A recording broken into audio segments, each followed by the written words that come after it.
Morning everyone, নতুন একটি ব্লগের সাথে আবারও সকলকে অনেক স্বাগত জানিয়ে আজকের ব্লগটা আবার শুরু করলাম। সকালবেলা উঠেই আজকে কাপড় কাচাকাচি শুরু করে দিয়েছি, কারণ বেশ সুন্দর রোদ উঠেছে। Good morning everyone, welcome back to my new blog. আশা করছি সকলে খুব ভালো আছে, সুস্থ আছে। সকালবেলা উঠে আজকে এত দারুণ রোদ উঠেছে। তোমাদের দাদাভাই যাওয়ার পরে এই যে টুকটাক কয়েকটা কাপড় কেচে দিলাম এদিকে, আর হচ্ছে জিন্সের প্যান্টটা এখন কাচলাম না, ওটা পরে কাচবো, ভিজিয়ে রাখলাম, ওটা একটু বেশি নোংরা আছে তো। আর সকালবেলা উঠে আইসি গপুকে উঠিয়ে দিল, তো এখনও বিছানা তুলিনি, কিছু খাওয়া দাওয়া করিনি। খিদে পেয়ে গেছে আজকে কেন জানি। কাজকর্ম করে এখন ঝটপট করে আগে এক কাপ চা বানিয়ে নিই, তারপরে বাকি কাজকর্ম।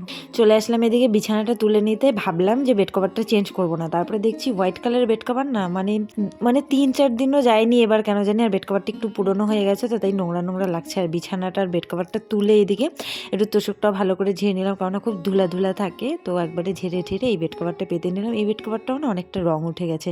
আর এই যে বালিশের কভারগুলো, এগুলো একটা ছোট বেড কভার যেটা আমাদের বউ হাতে গিফটে পেয়েছিলাম, ওটাই কেটে কুটে সুন্দর করে ডিজাইন করে বানিয়েছিলাম। তো একবারে পুরো ঘর আজকে ভালো করে গুছিয়ে নিচ্ছি। আর আজকে অনেক দেরি হয়ে গেছিলো, যার জন্য আয়নাটা কলিন দিয়ে মুছলাম, তারপরে সব জিনিস একটু ভালো করে আজকে গোছাচ্ছিলাম। আর এই দেখো একটা নতুন কুশন কিনেছি, আর এই কুশন কভারগুলো না আর ভালো লাগছে না, এগুলোকেও চেঞ্জ করবো ভাবছি। ওই যে নতুন কুশনটা দেখছি ওটা মেলার থেকে নিয়েছি, তো সব একদম ড্রেসিং টেবিলে আয়না টায়না সব কলিন দিয়ে মুছলাম, মানে সব কিছু আজকে একটু ভালো করে ডিপ ক্লিনিং করলাম আর কি। তো ওই ঘরের কাজটা মোটামুটি শেষ হয়েছে, কিন্তু এখনো মোছামুছি শেষ হয়নি। আর এইমাত্র বাজার পাঠালো, এখানে আছে মাছ আর এখানে আছে আমার জন্য রুটি। আর মাছ দেখে চিঙ্কি আমার পিছু যাচ্ছে না, এই যে পিছে পিছে ঘুরছে। এখন মাছ ধুবো, ও এখন যাবে সাথে। চিঙ্কি আসো আসো, এই যে ও মাছটা ধুয়ে নিয়ে আয় তো চিঙ্কি। চিঙ্কি মাছটা ধুয়ে নিয়ে এসো, যাও নাও নাও। গন্ধ পায়, মাছের গন্ধ পায়। এতগুলো মাছ এনেছে, আর তার সাথে না এতগুলো তেল এনেছে। তেলটা না কেমন দেখতে লাগছিল আমার জন্য, মানে একটু কেমনই লাগছিল। আমি যেদিন প্রথম মাছ ধুয়েছিলাম আমি সেদিন মাছই খাইনি, আমার এত ঘৃণ্য লেগেছিল।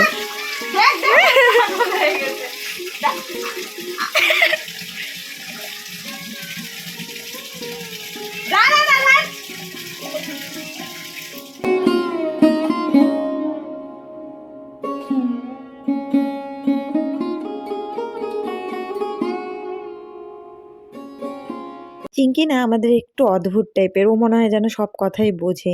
আর এই যে মাছগুলো না ও কাটা ঠাটা সেরকম খেতে পারে না, ও একটু মাছ ভেজে দিলে ভাত খেতে পারে না। কাঁচা মাছ খায় না যে সেটা মিথ্যে কথা বলবো না, খায়, কিন্তু মনে করো ও ওই যে কাটা ঠাটাগুলো একদমই সেরকম খেতে পারে না, ওই খুব নরম নরম কাটা হলেই খেতে পারে। তো মাছটা ধুয়ে এদিকে চলে আসলাম।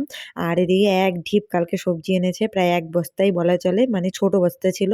আগের দিন তোমাদের দাদাভাই বললো যে সবজি নিয়ে আসবো হাটের থেকে, তো সেদিন মানে হাটের থেকে বলতে হাটবার সবজির দামটা একটু কম থাকে, কিন্তু না সেদিন হাটবার ছিল না। আর যখনই ও এরকম বলে আমার যে কি ভয় লাগে, তখনই আমি জানি যে এই 1 বস্তা সবজি আনতে চলেছে, আর এগুলো কবে খাওয়া হবে জানি না।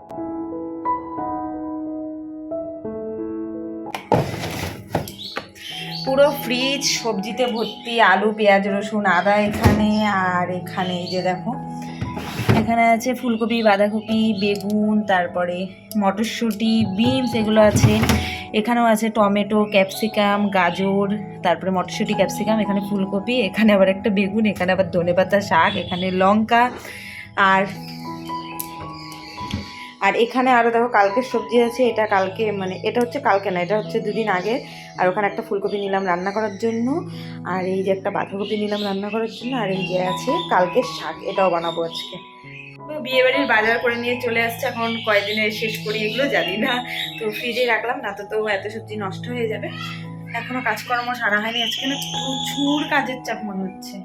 আমি না এই ঘরটা যখন ঝাড়ঝাঁটা দিই তখন আমার ভীষণ ভালো লাগে, আর মনে হয় পাশের মানে বাকি ঘরগুলো কবে টাইলস লাগাতে পারবো। তবে ইচ্ছে আছে কি বলতো, রং টাইলস দুটো একসাথেই করব, তার জন্য আর কি করছি না। আর বেডরুমটা না আমার ভীষণ ইচ্ছে ফল সিলিং করানোর, জানি না কোনোদিনও করতে পারবো কিনা, কিন্তু ইচ্ছে আছে, একটু একটু করে চেষ্টা করব কোনোদিন যদি করি। তবে না আমার কেন জানি মনে হয় যে আমি ঘর বাড়ি এগুলোতেই বেশি চেষ্টা করি, তার থেকে আমাদের মানে ঘোরাফেরাটাও করা উচিত, যেটা আমি একদমই করি না। আমাদের হয়তো একটু ঘোরাফেরাও করা উচিত।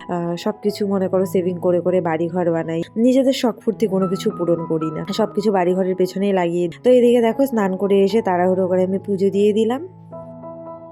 মতো তাড়াতাড়ি করে ভাত বসিয়ে রেখে এসে পুজোটা সারলাম। ভেবেছিলাম মানে ঝিলিককে বলেছিলাম একবার যে তুই পুজোটা দিয়ে দিস, কিন্তু ওর দেখি অনেক দেরি হচ্ছে। তারপর আমি প্রচণ্ড তাড়াহুড়ো করে পুজোটা সারলাম। এখন বাকি রান্না মানে বাকি কি রান্না তো এখনো করিনি। পরদিকে বলেছিলাম শাকটা একটু বেছে দিতে, তো শাকটা বেছে দিয়েছে। আর এখন ঝটপট করে রান্না বসাবো।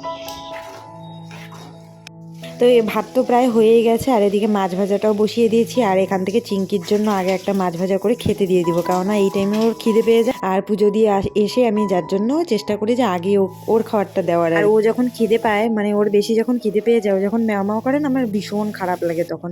তো তারপরে এদিকে দেখো মাছের ঝোল করে নিলাম, আলু ফুলকপি আর একটু জিরার গুঁড়ো দিয়ে পাতলা করে। কারণ তোমাদের দাদাভাই যখন থেকে ওই ফ্যাটি লিভার ধরা পড়েছে তখন থেকে আমি মশলাটা খুব কম দেওয়ার চেষ্টা করি। তাও তো এখন বাঁধাকপি ফুলকপি সিজন আসার পর থেকে না একটু তেলটা বেশি লেগেই যাচ্ছে। বাঁধাকপিতে তাও কম দিই, কিন্তু ফুলকপিটা না কম তেলে হয় না, তবুও সিদ্ধ করে নিই। আর তার সাথে করছি শাক আর বাঁধাকপি। তো এগুলোই আজকে রান্না বান্না।